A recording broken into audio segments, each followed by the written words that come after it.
bia ka yen Nuer run atadi I don't even know look na de kula lokana ye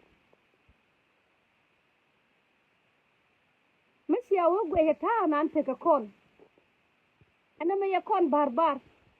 a barbar ma tela rama bingi asasan en 64 try tar bien la ni chẳng chẳng chẳng gì thì mấy đàn này xà nó ken bờ khang gì ken con point đàn mà là gục đàn mà ai giờ nó khéo con gạt chiều ta khéo thôi lakin sil con quarto go ta bài jo yen cái gì khana dun liaga me kia de nang cái Kakuma yen 64 tribe yen chan yen bờ yen gai cái mình giang cái gai cái mình Nuer cái gai cái gì nó có toria cái nhầm any tribe mataka Kakuma ta đi yen gai chan ajin chan matika Kakuma ajin chan ko samana ko nim kula ban ka yuwa makwar dun da nak don te kai yan wuni andan tana ramu bila wiya ko luk yan o biya run biya nyur bos ke la chana rwai chana char chana mat gwa an ka mala ta ka Kakuma la mad ye chara mala la kai sigla do da yi bayan na kalkalilo ko yen ka yela mo biya duol masiya duol chora ni biya ru mu ka dori ni gwa mutaran ka bamba shakula mata ka kalbaye mangai jo bamba shakula ta ka kalbaye biyan duol ka komiti biya rwai ka kuma Kenya ko de nangwa bamba shakula be ka woi kada ko ramnan ci yede gen Allah yarham ko saye met saye jo adundu na ke so biya ngokun to baba ya ngodo nene kullu ayi gwa biya liu tilyen shaf made yen la shaf tilyen shamala tilyen shaf kor tilyen shaf na la bor ke shaf kara a bi dur ke ne kiek ma yam man so kon ko ba ko mulen ma ke de yen wuni dan yen wuni biar wai kon ko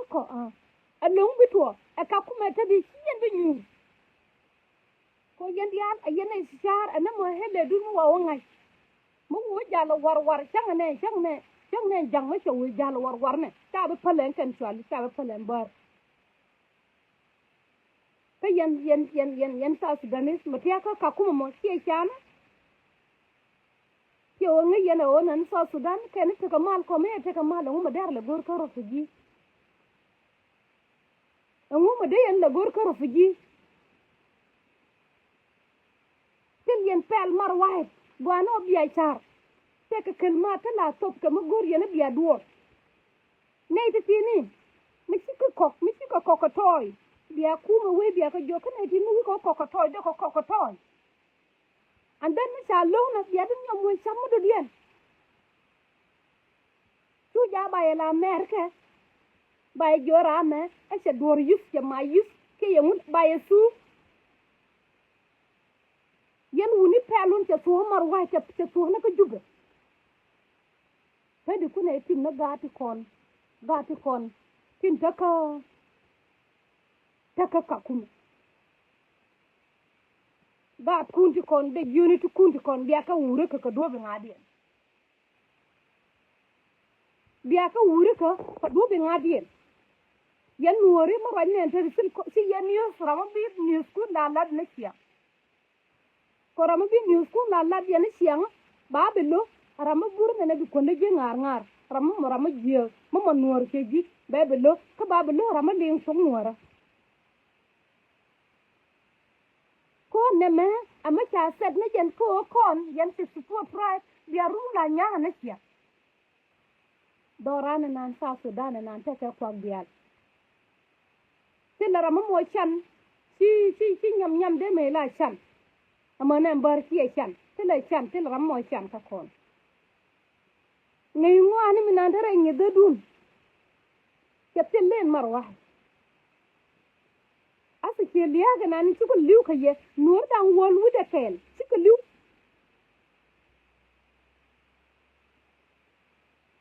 mace wugo e bati wono ka yikan dor ka ngai ga la jot ka ngai kane dangdi ta chana akan kurte kon ti la jay ko rodien ko ciardun ja ko chaye set ano te ka pin mata ka te ka ga ta ka te ka mo mana ka kum biya nan dor mu ci mo dorun kinya mace na jik atena ka ciot kun ganja ka yan ku yan gon yan nur la na no ba dur ka o ko re jawa ka run ne ba ko la run biya kun lat ka nyu ne biya lat bana biya ajana nana o bi kinya be ci kuntun ko re da na ko ka metasin an yo dual kel ma din long mace ai nana an police ta ne la to no ro bro to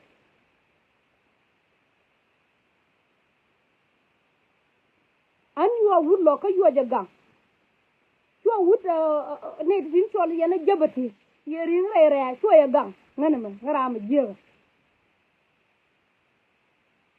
so ya gang a chonga ko cha bi let ka dor ko mata ga rek da ma cha je rawo cha to la rana ya bara ma kai ga tawala bai gang tawala ko bai guje jira na ma kiro leng re gor no na jin ka ji abaji kan yen man ti konin ta ka Kakuma gange wuni mate karam ci ben ka ci suñu ma ca biya gang a jang ci Nuer ko mu wido gang run ka ne mo la ta ka jey ta mo ante ba gange ko be tu na ji ci ndun be tu na ka de mori be tu gwana dian ko ta ka jey na to kien ti ci gang wo kor wa gan tar rien ba an tuwa da long ko Kakuma mu ci ban benen ne anne yama gor ko bi tegari am nawje iri nana jen ba tuwa ayyaran ko sheke ko nyal ma se je tegari da ma nawje ko Kakuma la tuwa kamaro da na muad ko riya ma gibi pana bi ga kala te kai sien ke bu wude le mar ko te kara ma cha na sienda kon ci widan pen tuwa ko ga liya ga me ke be to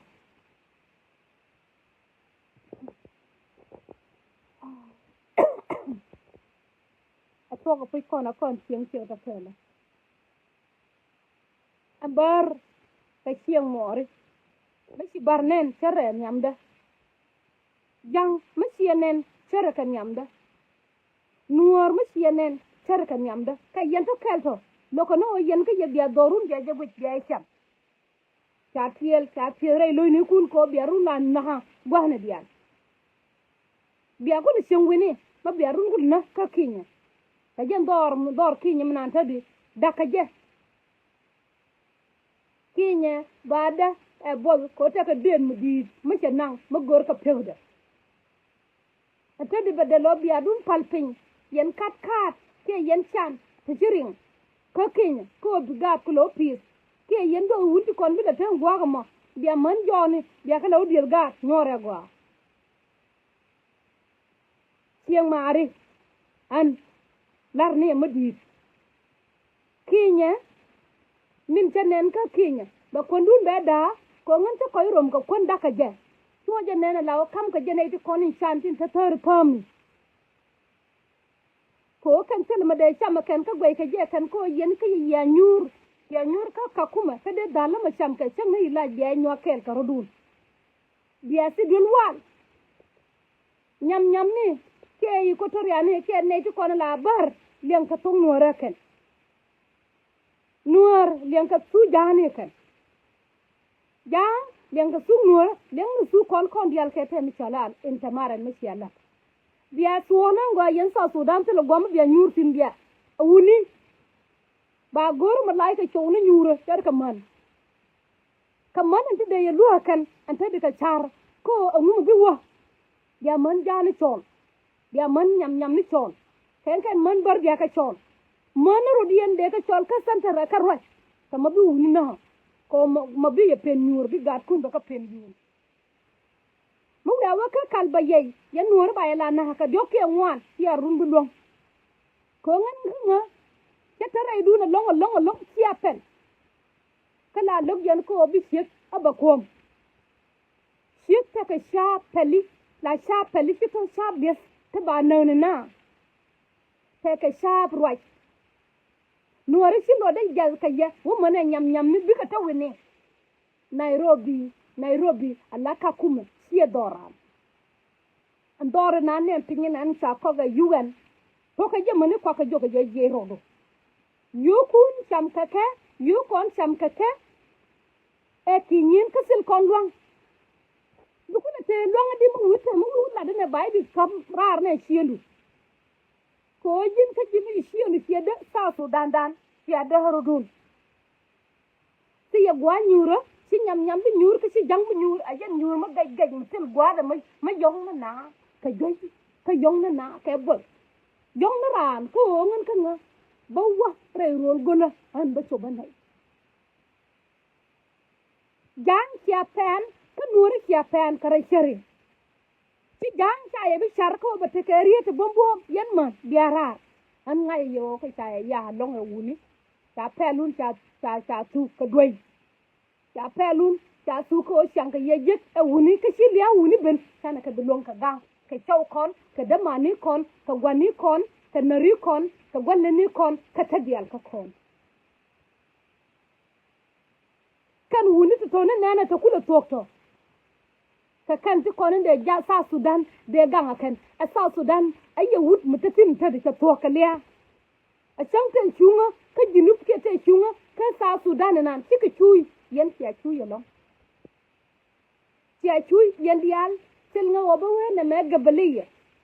an lar ne je yan ji Kakuma nyora yan bar pala runa ka ko ma siar du pala ka ma we biya kuri tier abiya ka tara tan sel kon gwa nyura si bi nyur ka ma fai kon chana ka be pis ko rod mo wona kon tin wonim na kon aran le na business de tora nang na rudun bi ardun nak angwa medan kor ala gwa medan kor egen South Sudan weye mama wi ajo ter kor ba ya duai man ngwa ga kinya ko ngon kinya ngai je nangwa kinya ba ya duai mai nangwa ba nak raidun ko dende ni ti kon ke yo bamba bagarir na kan dia sele bamba mabiya lat ka bi ko we akana mis ba we ki ador ki ko yo kun wa ko ba kan ba ka ror ba ka chame kinya ngen kinya la bure en leta ki to bidogo kinya ba we leta ki to bidogo yenni ti kon tare ro li te gol aran chomrande karan guirande ka gwaga ba wote tin kon Kakuma minan mu dor kel mo awo joy manen dor to kel shuga bi nyur latin balla ni ci abi nyur kinye teka ma shakili ke tin pen no wane ya pies ka yota ya den ta shabulun ka pies sara ka ta nan te ka South Sudan an kwala lano riyo ba te ka man tiruet kana man tin dak ka chor ka ngol ka dwanyi tane tin dik tin la gwama bi ko wote ko min ta ko junub ka gor ko ba te ka mal war kon kan dial ya ka mer tin ta wi kom ni ka South Sudan sha ka mer we gwa li ame siang mari ko kwar kon ba ye mer amma la jen ka Uganda mal jen ka South Africa mal jen winter gold te lo ma na biya jek bar mal jen ka South Sudan kana ko kwar dang raw tindit kir ka san ka yo ma cha te la mal da dien ka kan ne te kon te to ka dora kan de ko non mal kan te de pala ka de ben ka ke karai da nan te de marwaje mo dudun che gwez e chan biar dunu nak bimis to kon yugan tel ji gwama bi kwaidu tatin kwaidu bata woni sigi security again Kenya okay ka Kenya baye gwen Kenya mo wayo gwen biya terik gwani kundia e wo yen ka yen wori ka de duola chala man jani chala man Equatoria chala man Maban chala man bana dial kasis fu try chala man te kariet ko bi ko roy ko community ni kien ko te dial la lat ka jakar way ko ma ce dit la lat ka jakar way ko ma la to ka je akoy na mas la lat ka jakar way lat ka jakar way chong ne ma cha yor bina telephone yor wor jere tenene te ma tene ba ta dial lat ka way yen man ma sia chawku bi chom ka sia ga kun sia ka bi chom kon dial bana wiye ko sirana be guj ko run ka ne mola chawde ma bo jallo bala sef dof kun dial dof kwan dial ma wo gwa bay pok ko yaro mun paska wadar ka changdar ba ba ye long ka mane gani ku ay chara min te kesi for tribe ala yen wuni dial an cha way ka tong nuora arun muata ka ukid wi lo do te ka wongan ka ngon na way ba ba roy ka arabi ko mata ka nyam ke ma ban mo goro bi roy de belling ko sesen ka kakum doran ya do ko kere ni fix til la ma bi fix dor ka sa Sudan la met ka yeta ka mal yo ben ka rada bien ka yen mo ya kakum mo ya jaw def ba chana ka daga da na ki koy da ka je medan sa Sudan ka doy ke bol kana joy ka liya bol ka joy ka liya piti toni le la bento te ka ma chalo globe wome ma ci ben wi mon ke liwde ko chana te ka wan long na rodan ma te ma chala tugin chala bielo mo wi wolo ci ñu mor bi kan ko ci da mor bi kan mor ci bi kan dit kondial la dit South Sudan bi ka liw ko sil ka walta go ka sil ka kwanta go te cham ke ken ka sil ka gwanyura bi ka liw ka char dit kun bi ka so ka liya chang na history ma de ba la jiran ci bi je ba liwon do ang ma dit ke jo de ke record ano ba ne ba te di ko ne to ne ti te lo bana ngai anna ma ti ka ko pondu ma bi roi pondu be ko nyol taga nane min te ko wo dit ko ne te di liw ka gwana dial kama te ma cha la de cheke te ma cha la de diet la len ka je la len yene ka ku me mo we ya mu ka daw ba ya kum ka bot biya yu ba kai na kai goro biya telephone biya ka yat gwana dial ko na liw ka bot na yan bar yan sare go ka ku me sie go ko yan dial ku wo mo na jang wo mo na Nuer dorande no gunno odi abate ka male bi kware konte ka South Sudan de rodi no gadi de no ko loy doran de lo dan ku le te kon bana la rofu jini karundangdi ka bana la kadamni wini to gol karundangdi ka yen sia liw gwana dial tele odi doba ma chala dob libya ma janna so kun yen South Sudan ta ka long ray rol golo yen ka sigini yen dial kudu yen ray kuri langa na ta jaja ka yanka ko sangdar ka wor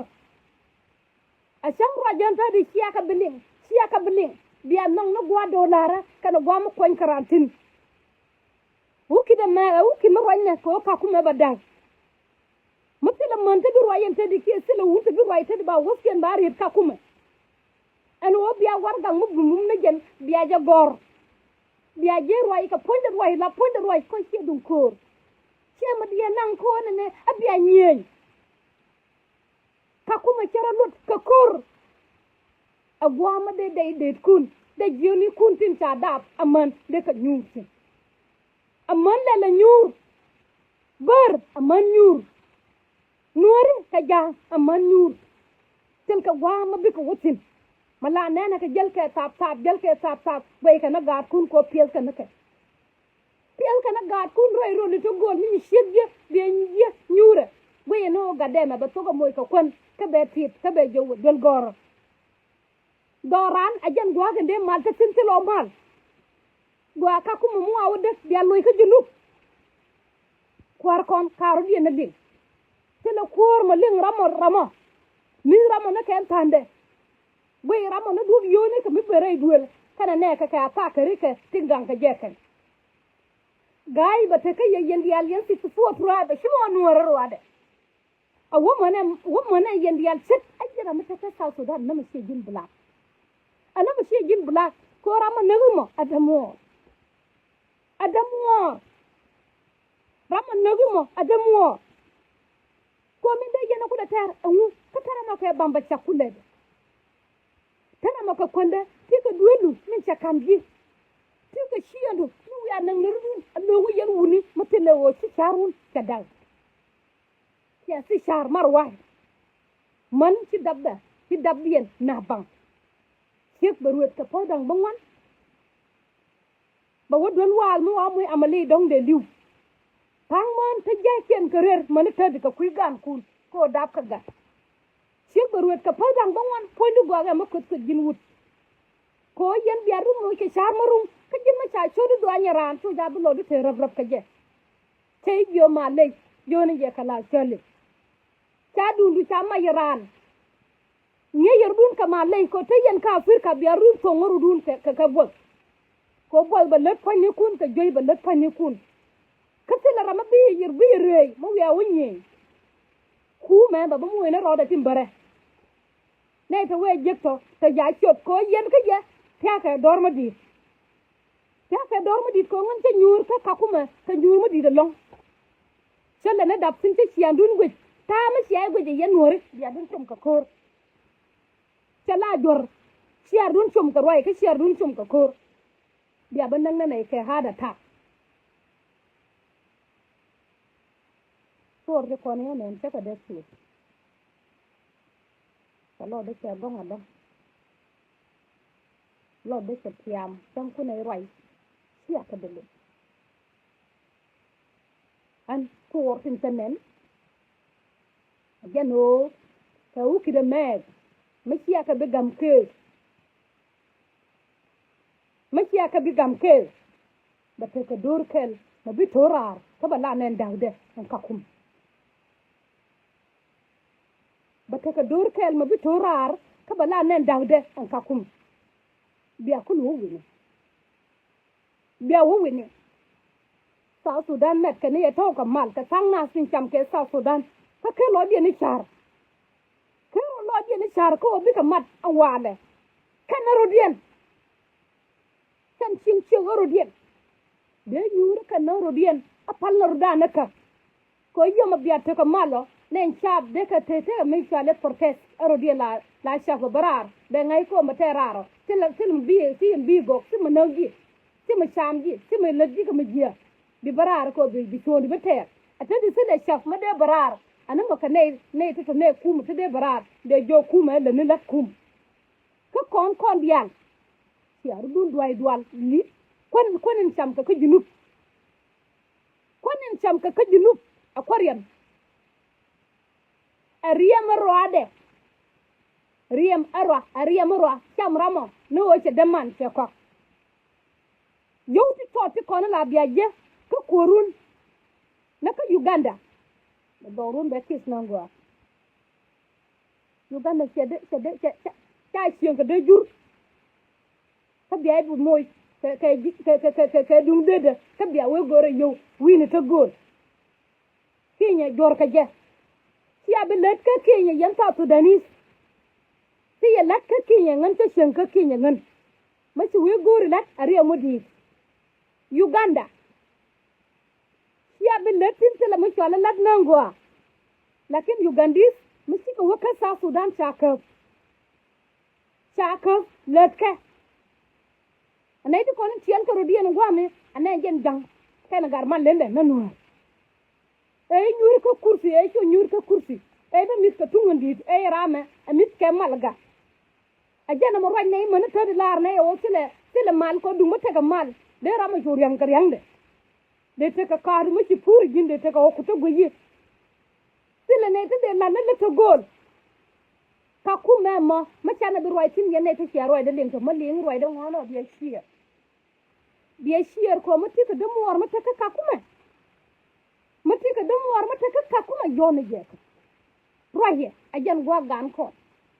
ajan gwa gen bi jang te kwai sin ajan gwa gen bi te kwai sin ye Nueri ajan gwagin biya te kwaisin yan ber ajan gwagin biya te kwaisin yan South Sudanese tin ci yen ka gaay